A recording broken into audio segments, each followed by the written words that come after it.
Kuya Raygun.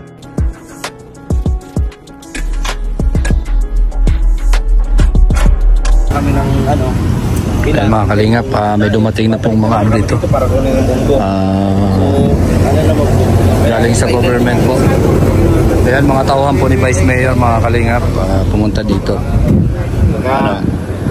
Ang offer nila, kung hindi daw talaga natanong na kung safety ba dyan, yung sa city, sa baka kung sino sir, pwede doon na lang sa city.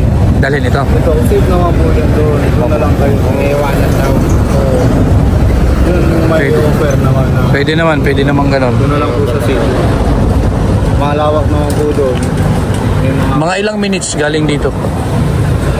1 minute lang sir. Ayan lang dyan? City po yan. Pwede naman ganon. Tayin lang namin yung sir, gano'n na lang siguro kung Oo. Pero, Yung mekaniko lang hinihintay namin eh. may pag-asa ba o wala para makapag-decide kami na Bumalik muna ng Daet. balik muna kami ng Cam Norte. Siksikan nga kami dito, 13 kami katao. Sacrifice natin yung papunta doon kasi 13 kami katao, tapos yung panglimahan lang yung mga sasakyan namin, 10 lang kasya. Paano yan? Pag meron nakuha sir, i-aayusin mo ngayon. Opo, ayun yata ang ng mekaniko. sabi din ng mekaniko na dali lang ikabit. So yun na yun lang. Ayun, kung Wala. tatanong ko kasi si niya may tutulong, may assist daw sa iyo. Okay. Okay, salamat kay Vice. Siguro, pero sa amin kasi ang desisyon ngayon, pagka hindi maayos talaga to, iwanan talaga namin. Maganda naman yung offer nyo. Okay naman yung doon sa kanila, sa safety ng sakyan. Tapos pagdating ng pyesa, total, tayo naman may dala ng pyesa. Di ba, nag-order kasi kami sa Davao ng pyesa nito. Kasi dito bihira talaga itong pyesa nito. So naka-order na kami ng Davao. Pagdating siguro, diretso balik naman kami dito. Oo. Kasi dapat diretso kami Naga.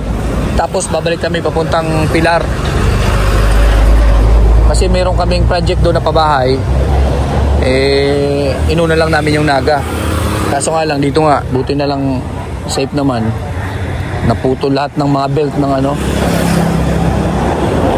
makina.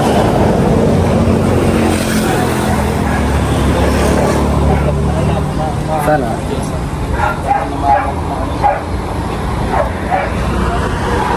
Ayan mga kalingap,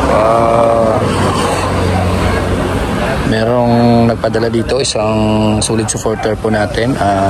Inilapit niya sa Vice Mayor dito po sa Ligao. And ayan, pinuntahan niya tayo at maraming salamat sa kanya, sa concern niya at sa official po ng Ligao, si Vice Mayor. Salamat sa kanya at talagang pinapuntahan tayo dito at pinacheck kung okay yung kalagayan natin. So kami naman ay walang problema, kahit saan kami ilagay, mga cowboy kami. Ayan bilis makagawa ng bahay-bahayan dito. So kami walang problema, safe kami dito sa ngayon. And kung ano man yung mangyari ngayong araw na to, ang plano namin, babalik muna kami siguro ng Daet. Ayan. Okay. Yan muna yung usapan namin nila Alex. Back to base muna and doon mag-isip kung anong mga dapat gawin. Kasi napakahirap ng sitwasyon kung pupunta kami ng Pilar na ganito kami karami, 13 persons. So ang kasya lang naman dito sa mga sasakyan namin is 5 lang. Mga kalingap, 5 lang po ang kasya dito. Yan. Ang mangyayari nito ay sa likod po. Mga kalingap, sa likod ng pick up yung tatlo. Kung pupunta kami ng Pilar, ilang oras din yon. Paano kung umulan ng umulan, kawawat giginawin sila dyan at baka mamaya maano pa tayo, ma-checkpoint. Yan ang inisip namin. So kailangan siguro back to base muna. And pag naayos na yung Bungo, pwede naman tayong bumalik papuntang Pilar. mahirap po pag hindi tayo komportable sa mga ano natin, lakad natin o biyahe natin. Mas maganda yung maglilingap tayo ng komportable at wala tayong iniisip na problema. Diba mga kalingap? Kaya sa ngayon, ito muna yung plano. Pero hindi pa po ito alam ni Dodong. Ito po ay suggestion ko lang kina Alex, suggestion ko kay Toto, kasi kami naman dito yung pagdating sa mga plano. Yan. Pagka inaprubahan ni Dodong, so balik kaming lahat papuntang Daet. At ako po, ang plano ko ihatid ko lang muna sila. At ako po babalik ng Sorsogon para ayusin din yung mga gamit ulit doon. At pag naayos ko na, kasi baka mamaya bumaha na naman, meron po tayong natitirang bigas doon na nakalaan po para sa pangtulong natin. Baka mabaha, masayang lang. Diba mga kalingap? So ito na yung plano ko talaga, na ihatid ko lang sila sa Daet, tapos balik ako ng Sorsogon. And then pag nandyan na yung pesa, kita-kita kami dito sa lugar na to kung saan nasiraan tayo. At balik ulit kami sa misyon o ayuda. Ayan mga kalingap. So sana maging safe po ang lahat. And kung ano man mangyari ngayon, kasi mga kalingap, wala pa yung mekaniko, may daladalang pera, humingi kay Dodong para ibili ng pyesa.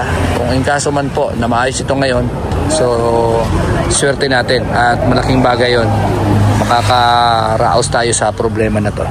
Pero kung ano man yung mangyari, hindi maayos ito, yun na yung plano natin, balik muna sa Daet para walang problema. Diba mga kalingap? So sa ngayon,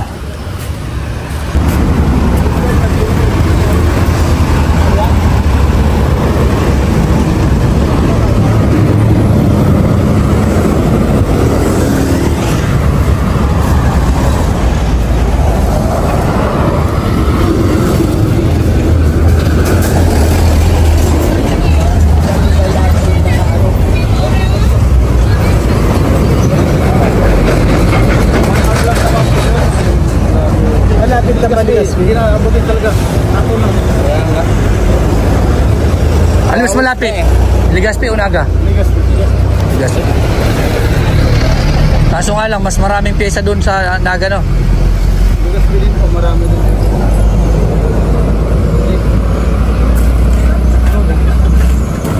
So ngayon, gagabi na tayo. Ano ang desisyon? Wala na, iwan natin yan. Pag dumating yung iwan na muna natin. Kasi hindi pa rin natin alam kung talagang may pyesa doon. Sa? Ikaw magligas mo, ako magnaga. Ang bihira. Di pinalaki mo yung problema. Tapos makabili ka doon, makabili ako doon. Anong gagawin natin sa mga bilt na yan? Naga kasi, dadaanan talaga natin yun. So pagdating doon, kung wala na, di stay lang kayo doon. Kisa naman ako, kung sarado na doon, babalik na naman ako. Kasi papunta naman tayo ng Daet eh. Di ba? Kasi pag nauna na kayo ng Daet, Naga, tapos sarado na, maghintay na lang kayo doon. Saan? Sa Naga? Sa Naga. Kasi sabay-sabay na tayo papunta doon. Kasi ang hinihintay lang natin yung mekaniko nito eh. Baka mamaya mayroong pyesa tapos iiwan natin yan. Diba? Yun lang naman ang iniisip natin. Kasi kung hihintayin natin yun, tapos wala, mayroon pa kayang... Ano pangalan ng shop? Sibros. Tsaka daming hilira naman dyan, shop. Hilira yan dyan. Diba no, sa Naga? Yung bilihan ng mga pyesa. Hilira lang yan sa main road. Magsaysay. Hindi doon. Diba may diversion road? Huwag doon dadaan, no? Dito sa Rotonda dadaan, no? Tama. Basta po yan, sir, kung ano may tutulong na namin. Opo, magpaano kami. Opo, salamat sa inyo ha. Salamat, sobrang thank you sa inyo. Lalo na kay Vice. Okay, thank you.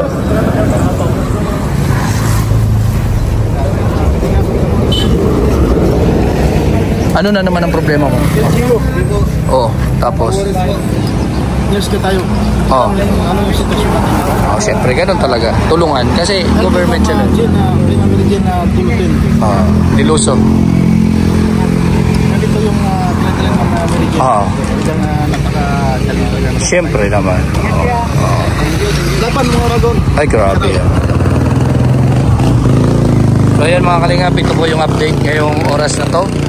At ayan, panoorin po natin ang sunod na update, no? Kung ano mangyayari dito sa amin, gagabihin kami dito, saan kayo matutulog, ano ba yung final na desisyon ng grupo. Ayan, abangan na lang natin yan mga kalingap. So babay po muna for now, and God bless sa inyo lahat. At sana gabayan pa rin tayo ni Lord sa lahat ng mga lakad at sa lahat ng mga pagdidesisyon ay suportahan at paglinawan tayo ang ating pag-iisip.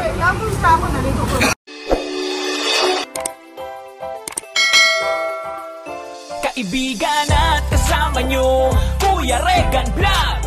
Matulungin at mabuti sa kapwa, matanda man o mga bata, sa adventure ay isasama ka. Kabutihan lagi ang dala, saan man mag